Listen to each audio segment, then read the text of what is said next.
Welcome to Kenton's videos. Enjoy the video. You start by confirming why the item is on hold and what triggers it. Open Steam, go to Inventory, and read the hold message. It tells you whether it's a trade, market, or payment hold. Make sure your account is fully verified, email confirmed, SteamGuard mobile authenticator enabled and synced. If you recently changed password or added a new payment method, note that holds often last 7 days. Once done, gather screenshots and dates to track the timeline.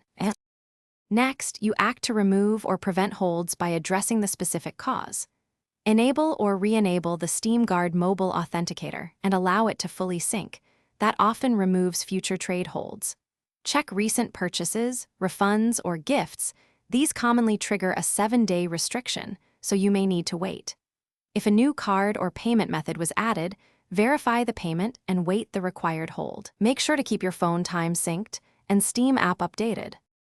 Finally, complete the action once conditions are satisfied and the hold naturally expires, then reattempt the trade or market listing.